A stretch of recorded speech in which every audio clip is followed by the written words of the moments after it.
Good evening, and thank you for joining me for another Boring Books for Bedtime.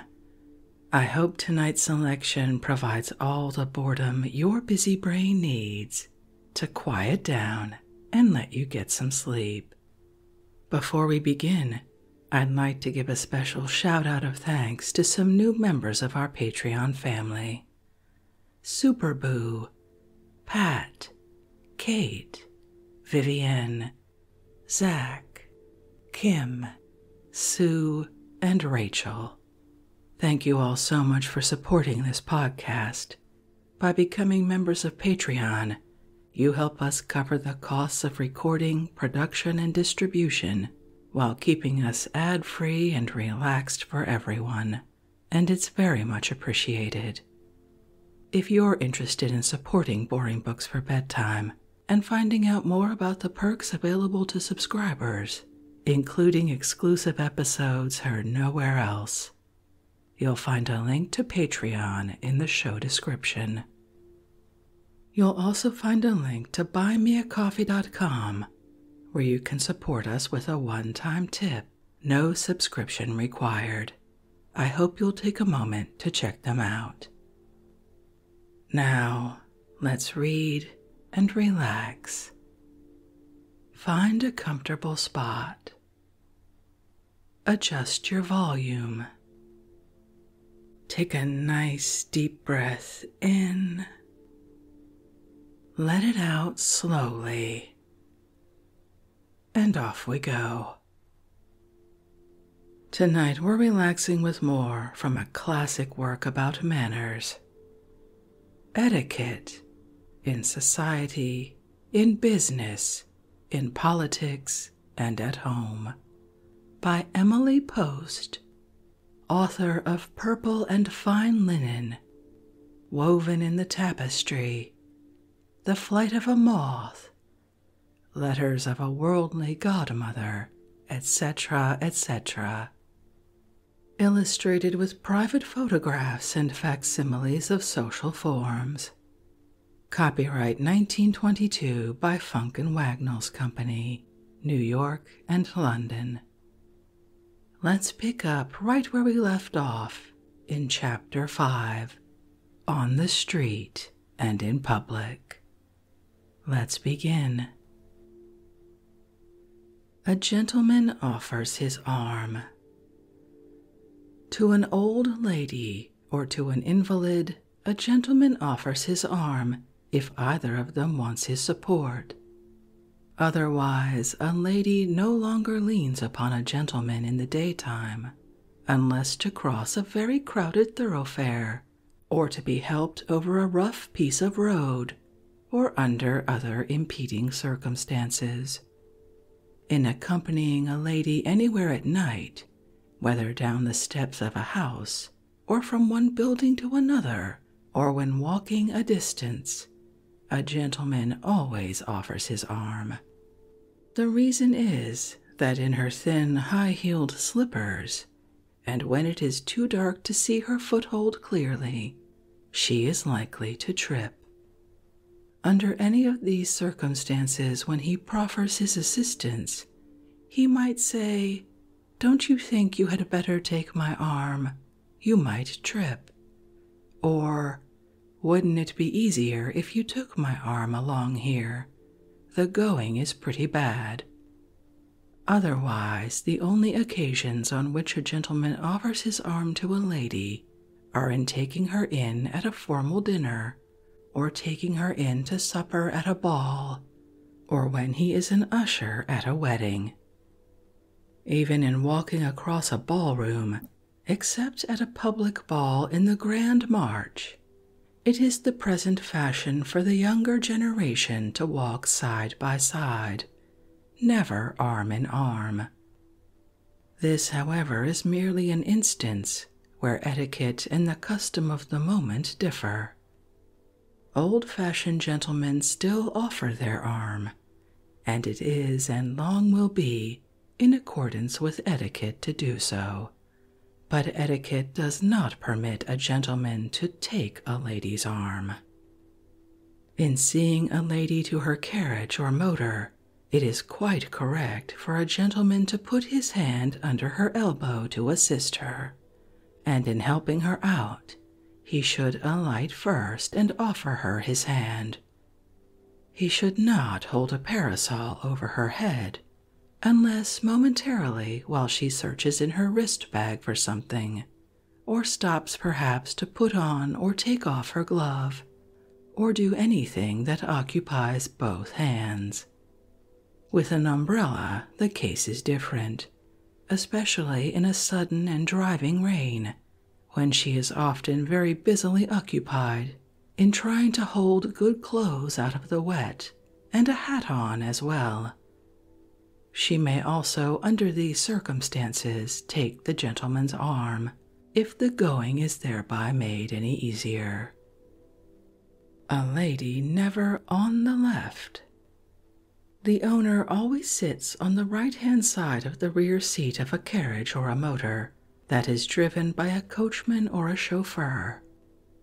If the vehicle belongs to a lady, she should take her own place always, unless she relinquishes it to a guest whose rank is above her own, such as that of the wife of the president or the governor. If a man is the owner, he must, on the contrary, give a lady the right-hand seat. Whether in a private carriage, a car, or a taxi, a lady must never sit on a gentleman's left, because according to European etiquette, a lady on the left is not a lady. Although this etiquette is not strictly observed in America, no gentleman should risk allowing even a single foreigner to misinterpret a lady's position. Awkward questions of payment. It is becoming much less customary than it used to be for a gentleman to offer to pay a lady's way. If in taking a ferry or a subway, a young woman stops to buy magazines, chocolates, or other trifles, a young man accompanying her usually offers to pay for them. She quite as usually answers, "Don't bother, I have it," and puts the change on the counter. It would be awkward for him to protest, and bad taste to press the point. But usually in small matters such as a subway fare, he pays for two. If he invites her to go to a ball game, or to a matinee, or to tea, he naturally buys the tickets and any refreshment which they may have. Very often it happens that a young woman and a young man who are bound for the same house party at a few hours' distance from the place where they both live take the same train, either by accident or by prearrangement. In this case, the young woman should pay for every item of her journey. She should not let her companion pay for her parlor car seat or for her luncheon, nor should he, when they arrive at their destination, tip the porter for carrying her bag. A gentleman who is by chance sitting next to a lady of his acquaintance on a train or boat should never think of offering to pay for her seat or for anything she may buy from the vendor. The escort. Notwithstanding the fact that he is met, all dressed in his best store clothes, with his lady friend leaning on his arm in the pages of counterfeit society novels and unauthoritative books on etiquette, there is no such actual person known to good society, at least not in New York or any great city, as an escort. He is not only unknown, but he is impossible. In good society, ladies do not go about under the care of gentlemen. It is unheard of for a gentleman to take a young girl alone to a dance, or to dine, or to parties of any description, nor can she accept his sponsorship anywhere whatsoever. A well-behaved young girl goes to public dances, only when properly chaperoned, and to a private dance with her mother, or else accompanied by her maid, who waits for her the entire evening in the dressing room. It is not only improper, it is impossible for any man to take a lady to a party of any sort, to which she has not been personally invited by the hostess. A lady may never be under the protection of a man anywhere. A young girl is not even taken about by her betrothed. His friends send invitations to her on his account, it is true, and if possible he accompanies her, but correct invitations must be sent by them to her, or she should not go. Older ladies are often thoughtless and say to a young man, "Bring your fiancée to see me." His answer should be, "Indeed, I'd love to any time you telephone her," or "I know she'd love to come if you'd ask her." If the lady stupidly persists in casually saying, "Do bring her," he must smile and say lightly, "But I can't bring her without an invitation from you," or he merely evades the issue and does not bring her. The restaurant check. Everyone has at some time or other been subjected to the awkward moment when the waiter presents the check to the host. For a host to count up the items is suggestive of parsimony, while not to look at them is disconcertingly reckless, and to pay before their faces for what his guests have eaten is embarrassing. Having the check presented to a hostess when gentlemen are among her guests is more unpleasant. Therefore, to avoid this whole transaction, people who have not charge accounts should order the meal ahead, and at the same time pay for it in advance, including the waiter's tip. Charge customers should make arrangements to have the check presented to them elsewhere than at table. In stores or shops, lack of consideration for those who in any capacity serve you is always an evidence of ill breeding as well as of inexcusable selfishness. Occasionally, a so-called lady who has nothing whatever to do but drive uptown or down in her comfortable limousine vents her irritability upon a saleswoman at a crowded counter in a store because she does not leave other customers and wait immediately upon her. Then perhaps when the article she asked for is not to be had, she complains to the floor walker about the saleswoman's stupidity, or having nothing that she can think of to occupy an empty hour on her hands, she demands that every sort of material be dragged down from the shelves until, discovering that it is at last time for her appointment, she yawns and leaves. Of course, on the other hand, there is the genuinely lethargic saleswoman whose mind doesn't seem to register a single syllable that you have said to her, who with complete indifference to you and your preferences insists on showing what you distinctly say you do not want, and who caps the climax by drawling, "They are wearing it this season." Does that sort of saleswoman ever succeed in selling anything? Does anyone living buy anything because someone who knows nothing tells another who is often an expert what an indiscriminating they may be doing? That kind of a saleswoman would try to tell Chrysler that they are not using violins this season. There are always two sides to the case, of course, and it is a credit to good manners that there is scarcely ever any friction in stores and shops of the first class. Salesmen and women are usually persons who are both patient and polite, and their customers are most often ladies in fact, as well as by courtesy. Between those before and those behind the counters, there has sprung up in many instances a relationship of mutual goodwill and friendliness. It is, in fact, only the woman who is afraid that someone may encroach upon her exceedingly insecure dignity, who shows neither courtesy nor consideration to any except those whom she considers it to her advantage to please. Regard for others. Consideration for the rights and feelings of others is not merely a rule for behavior in public, but the very foundation upon which social life is built.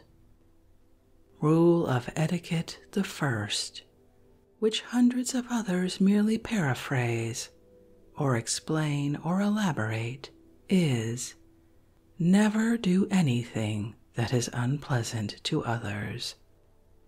Never take more than your share, whether of the road in driving a car, of chairs on a boat, or seats on a train, or food at the table. People who picnic along the public highway, leaving a clutter of greasy paper and swill, not a pretty name, but neither is it a pretty object, for other people to walk or drive past, and to make a breeding place for flies and furnish nourishment for rats, choose a disgusting way to repay the landowner for the liberty they took in temporarily occupying his property. Chapter 6. At the Opera, the Theater, and Other Public Gatherings. Excepting a religious ceremonial, there is no occasion where greater dignity of manner is required of ladies and gentlemen both than in occupying a box at the opera. For a gentleman especially, no other etiquette is so exacting. In walking about in the foyer of the opera house, a gentleman leaves his coat in the box or in his orchestra chair, but he always wears his high hat. The collapsible hat is for use in the seats rather than in the boxes, but it can be worn perfectly well by a guest in the latter if he hasn't a silk one. A gentleman must always be in full dress, tailcoat, white waistcoat, white tie, and white gloves, whether he is seated in the orchestra or a box. He wears white gloves nowhere else except at a ball, or when usher at a wedding.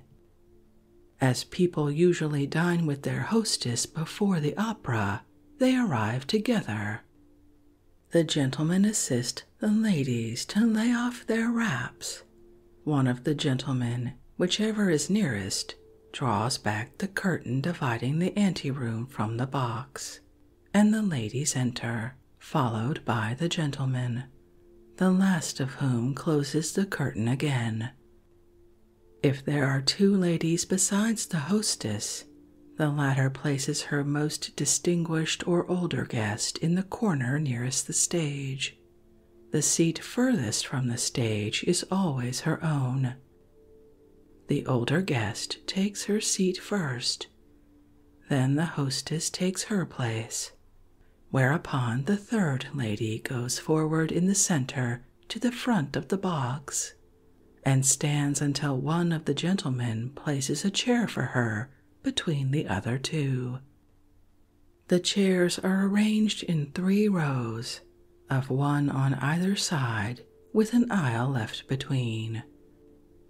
One of the duties of the gentleman is to see that the curtains at the back of the box remain tightly closed, as the light from the anteroom, shining in the faces of others in the audience across the house, is very disagreeable to them. A gentleman never sits in the front row of a box, even though he is for a time alone in it. As to visiting, It is the custom for a gentleman who is a guest in one box to pay visits to friends in other boxes during the entr'actes. He must visit none but ladies of his acquaintance, and must never enter a box in which he knows only the gentlemen and expect to be introduced to the ladies. If Arthur Norman, for instance, wishes to present a gentleman to Mrs. Gilding in her box at the opera, he must first ask her if he may bring his friend James Dawson. He would on no account speak of him as Mr. Dawson unless he is an elderly person. A lady's box at the opera is actually her house, and only those who are acceptable as visitors in her house should ask to be admitted.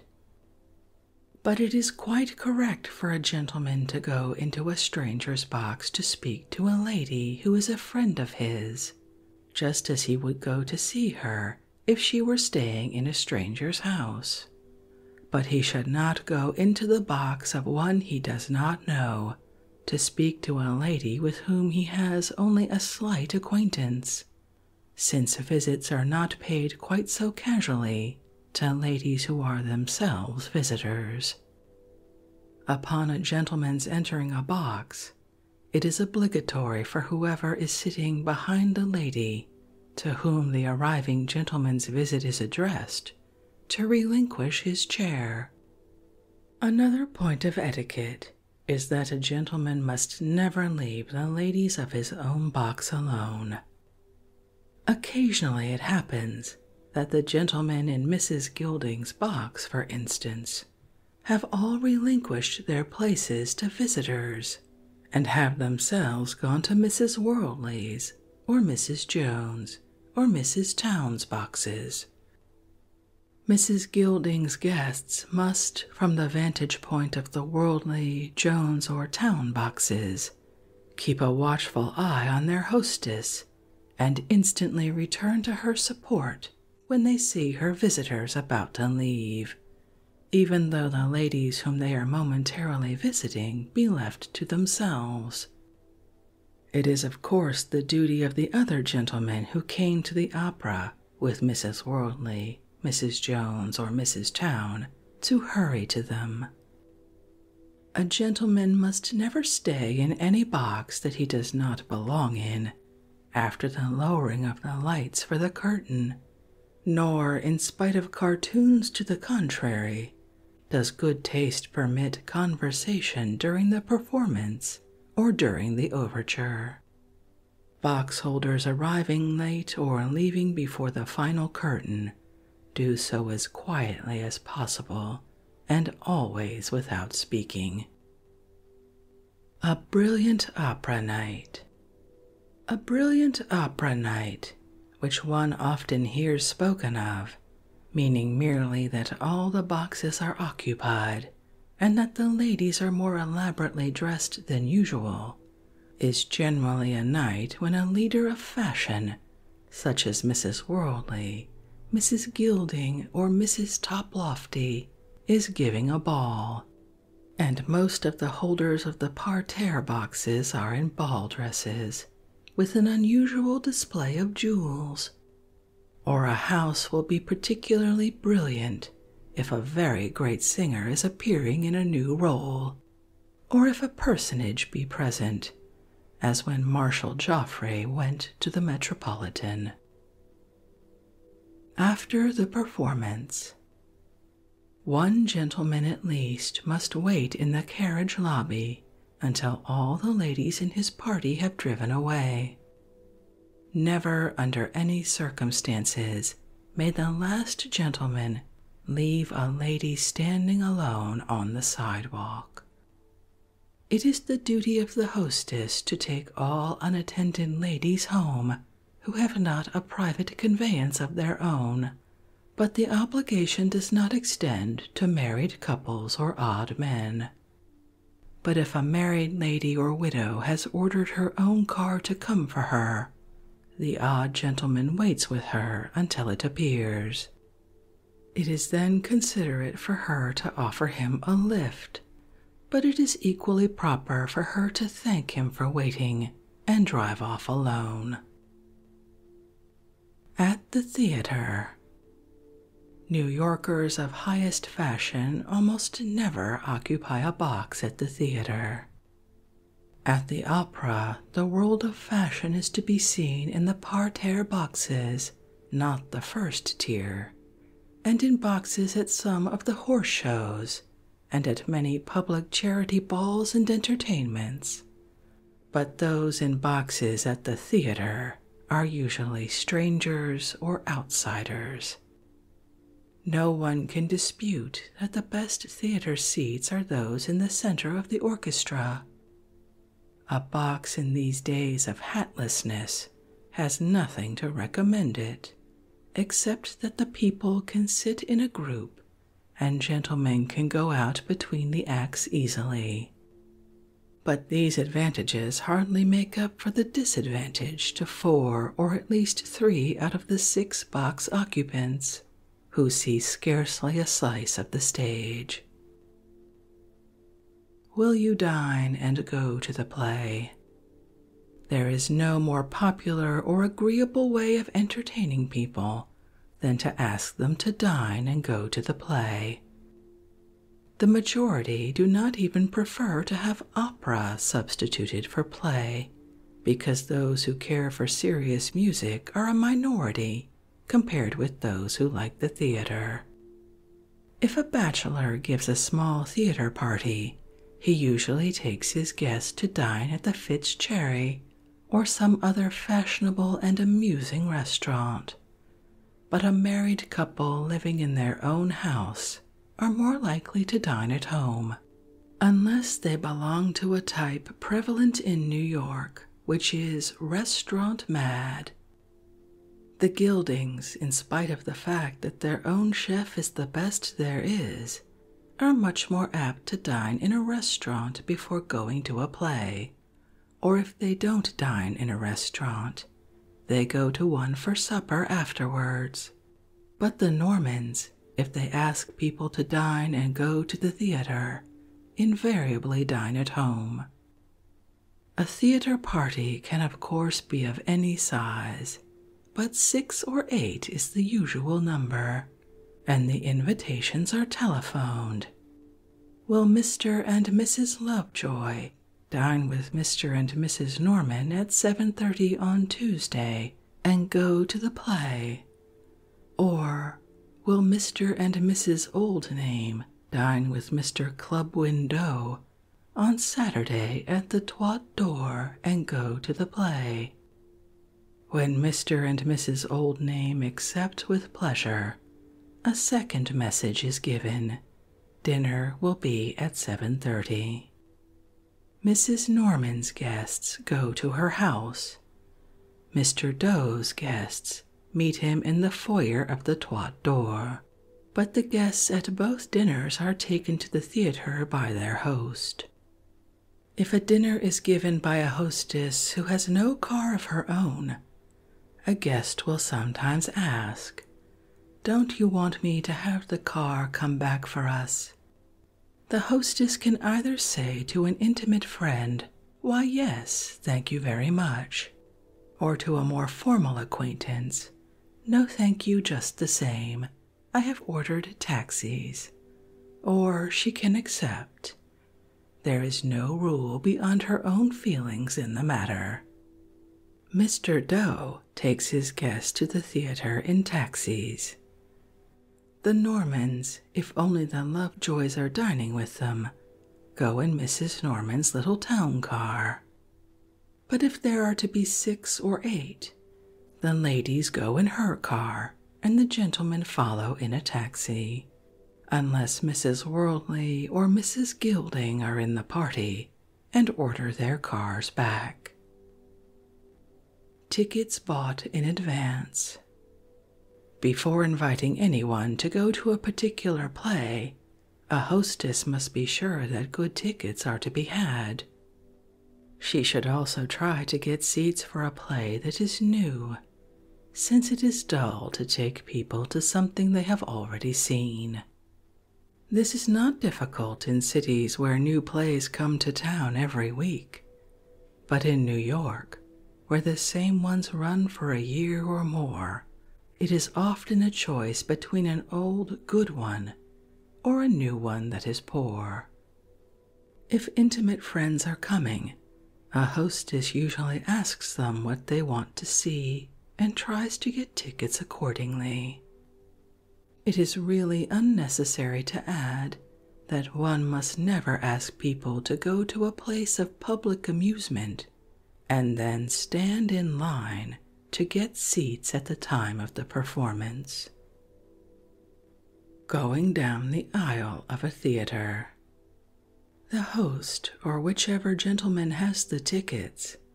If there is no host, the hostess usually hands them to one of the gentlemen before leaving her house, goes down the aisle first, and gives the checks to the usher, and the others follow in the order in which they are to sit, and which the hostess must direct.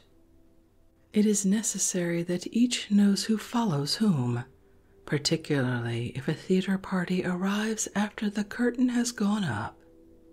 If the hostess forgets, the guests always ask before trooping down the aisle, "How do you want us to sit?" For nothing is more awkward and stupid than to block the aisle at the row where their seats are, while the hostess sorts them.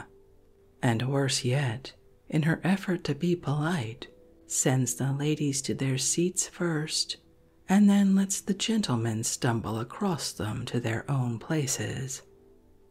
Going down the aisle is not a question of precedence, but a question of seating. The one who is to sit eighth from the aisle, whether a lady or a gentleman, goes first, then the seventh, then the sixth, and if the gentleman with the checks is fifth, he goes in his turn, and the fourth follows him. If a gentleman and his wife go to the theater alone, the question as to who goes down the aisle first depends on where the usher is. If the usher takes the checks at the head of the aisle, she follows the usher. Otherwise, the gentleman goes first with the checks. When their places are shown him, he stands aside for his wife to take her place first, and then he takes his. A lady never sits in the aisle seat if she is with a gentleman. Good manners at the theater. In passing across people who are seated, always face the stage and press as close to the backs of the seats you are facing as you can. Remember also not to drag anything across the heads of those sitting in front of you. At the moving pictures, especially when it is dark and difficult to see, a coat on an arm passing behind a chair can literally devastate the hairdressing of a lady occupying it. If you are obliged to cross in front of someone who gets up to let you pass, say "thank you" or "thank you very much" or "I am very sorry." Do not say "pardon me" or "beg pardon," though you can say "I beg your pardon." That, however, would be more properly the expression to use if you brushed your coat over their heads, or spilled water over them, or did something to them for which you should actually beg their pardon. But "beg pardon," which is an abbreviation, is one of the phrases never said in best society. Gentlemen who want to go out after every act should always be sure to get aisle seats. There are no greater theater pests than those who come back after the curtain has gone up and temporarily snuff out the view of everyone behind, as well as annoy those who are obliged to stand up and let them by. Between the acts, nearly all gentlemen go out and smoke at least once, but those wedged in far from the aisle who file out every time the curtain drops are utterly lacking in consideration for others. If there are 5 acts, they should at most go out for 2 entr'actes, and even then be careful to come back before the curtain goes up. Very inconsiderate to giggle and talk. Nothing shows less consideration for others than to whisper and rattle programs and giggle and even make audible remarks throughout a performance. Very young people love to go to the theater in droves, called theater parties, and absolutely ruin the evening for others who happen to sit in front of them. If Mary and Johnny and Susie and Tommy want to talk and giggle, why not arrange chairs in rows for them in a drawing room, turn on a phonograph as an accompaniment, and let them sit there and chatter? If those behind you insist on talking, it is never good policy to turn around and glare. If you are young, they pay no attention, and if you are older, most young people think an angry older person the funniest sight on earth. The small boy throws a snowball at an elderly gentleman for no other reason. The only thing you can do is to say amiably, "I'm sorry, but I can't hear anything while you talk." If they still persist, you can ask an usher to call the manager.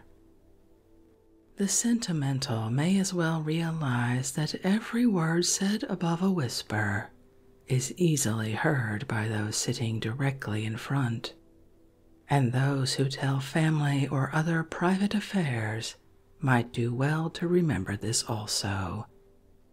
As a matter of fact, comparatively few people are ever anything but well behaved. Those who arrive late and stand long, leisurely removing their wraps, and who insist on laughing and talking are rarely encountered. Most people take their seats as quietly and quickly as they possibly can, and are quite as much interested in the play, and therefore as attentive and quiet as you are. A very annoying person at the movies is one who reads every caption out loud. Proper theater clothes.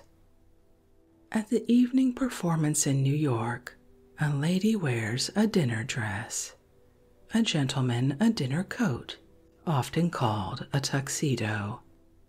Full dress is not correct, but those going afterwards to a ball can perfectly well go to the theater first if they do not make themselves conspicuous. A lady in a ball dress and many jewels should avoid elaborate hair ornamentation, and must keep her wrap, or at least a sufficiently opaque scarf, about her shoulders to avoid attracting people's attention. A gentleman in full dress is not conspicuous. And on the subject of theater dress, it might be tentatively remarked that prinking and making up in public are all part of an age which cannot see fun in a farce without bedroom scenes and actors in pajamas, and actresses running about in negligées with their hair down. An audience which night after night watches people dressing and undressing probably gets into an unconscious habit of dressing or prinking itself. In other days it was always thought that so much as to adjust a hat pin or glance in a glass was lack of breeding. Every well-brought-up young woman was taught that she must finish dressing in her bedchamber. But today, young women in theaters, restaurants, and other public places are continually studying their reflection in little mirrors, and patting their hair, and powdering their noses, and fixing this or adjusting that in a way that in Mrs. Oldname's girlhood would have absolutely barred them from good society. Nor can Mrs. Worldly or Mrs. Oldname be imagined preening and prinking anywhere. They dress as carefully and as beautifully as possible, but when they turn away from the mirrors in their dressing rooms, they never look in a glass or take note of their appearance until they dress again.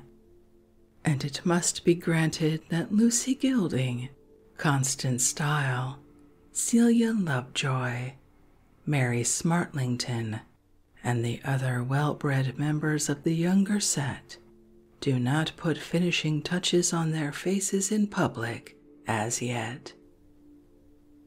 The courtesy of sending tickets early. Most people are at times obliged to take tickets for various charity entertainments, balls, theatricals, concerts, or pageants, to which, if they do not care to go themselves, they give away their tickets. Those who intend giving tickets should remember that a message, "Can you use 2 tickets for the Russian ballet tonight?" sent at 7 o'clock that same evening, after the Lovejoys have settled themselves for an evening at home, Celia having decided not to curl her hair, and Donald having that morning sent his only dinner coat to be refaced, cannot give the same pleasure that their earlier offer would have given. An opera box sent on the morning of the opera is worse, since to find 4 music-loving people to fill it on such short notice at the height of the season is an undertaking that few care to attempt. A big theater party. A big theater party is one of the favorite entertainments given for a debutante. If 50 or more are to be asked, invitations are sometimes engraved. Mrs. Toplofty requests the pleasure of your company at the theater and a small dance in honor of her great niece, Miss Millicent Gilding, on Tuesday the 6th of January at 8:30 o'clock. RSVP. But, and usually, the general utility invitation is filled in as follows. To meet Miss Millicent Gilding, Mrs. Toplofty requests the pleasure of Miss Rosalie Gray's company at the theater and at a dance on Tuesday the 6th of January at 8:15. RSVP. Or notes in either wording above are written by hand. All those who accept have a ticket sent them. Each ticket sent a debutante is accompanied by a visiting card on which is written, "Be in the lobby of the Comedy Theater at 8:15. Order your motor to come for you at 1010 Fifth Avenue at 1 a.m. On the evening of the theater party, Mrs. Toplofty herself stands in the lobby to receive the guests. As soon as any who are to sit next to each other have arrived, they are sent into the theater. Each gives her or his ticket to an usher and sits in the place allotted to her or him. It is well for the hostess to have a seat plan for her own use, in case thoughtless young people mix their tickets all up and hand them to an usher in a bunch. And yet, if they do mix themselves to their own satisfaction, she would better leave them than attempt to disturb a plan that may have had more method in it than madness. When the last young girl has arrived, Mrs. Toplofty goes into the theater herself. She does not bother to wait for any boys. And in this one instance, she very likely sits in a stage box so as to keep her eye on them, and with her she has 2 or 3 of her own friends.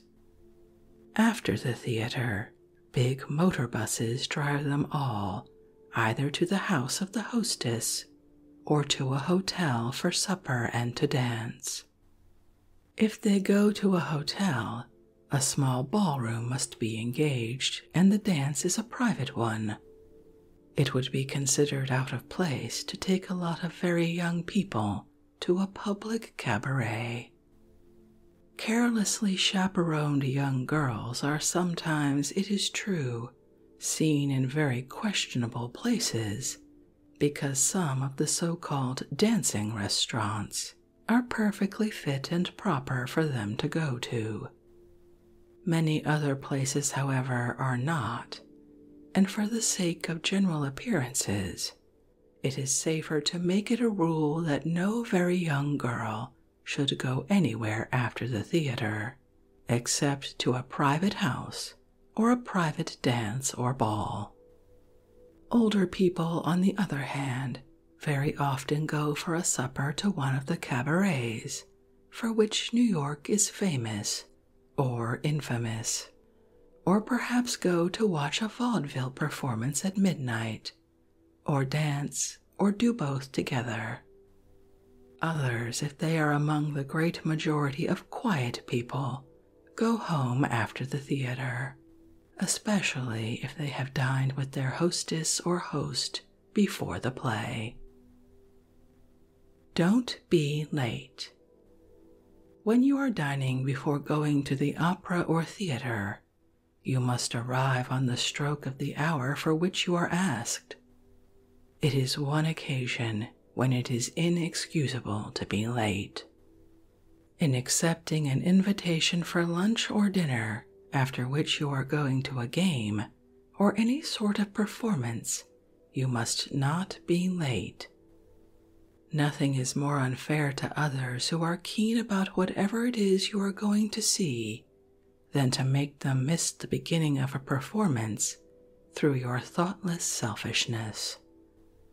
For this reason, box holders who are music lovers do not ask guests who have the late habit to dine before the opera, because experience has taught them they will miss the overture and most of the first act if they do so. Those, on the other hand, who care nothing for music and go to the opera to see people and be seen, seldom go until most, if not all, of the first act is over. But these in turn might give music-loving guests their choice of going alone in time for the overture and waiting for them in the box at the opera, or having the pleasure of dining with their hostess but missing most of the first part. At games, the circus, or elsewhere, considerate and polite behavior by each member of an audience is the same everywhere.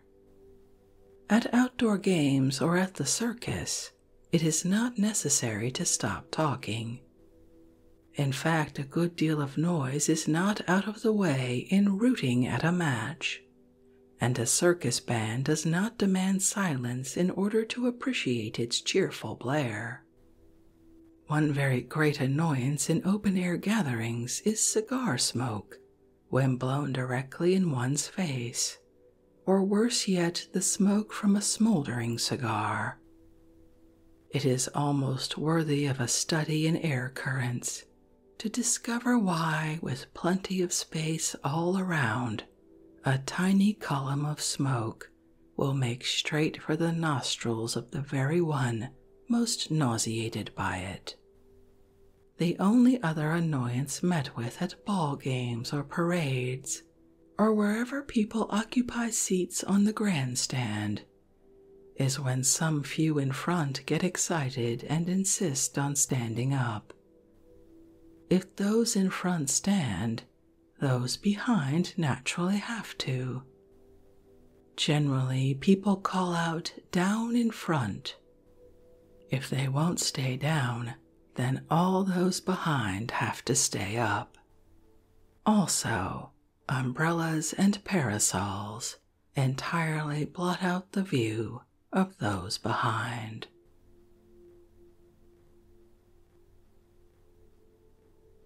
And with that accurate observation and conclusion to the chapter, I think we'll end this evening's reading from Etiquette by Emily Post. Frankly, there were a few things in there that I wish people still observed, but times are what they are. If you'd like to read this informative work for yourself, as always, you'll find a link to a free ebook from Project Gutenberg in the show description. And just a quick note, Boring Books for Bedtime is going on a short break for the month of September. So instead of new episodes, we'll be posting Relaxation Rewinds, newly remastered older episodes that most of you have probably forgotten and some of you have never heard before. I hope you enjoy them, and I'll see you again with brand new episodes in October. Thank you so much for joining me for this evening's reading. Until our next boring book, good night.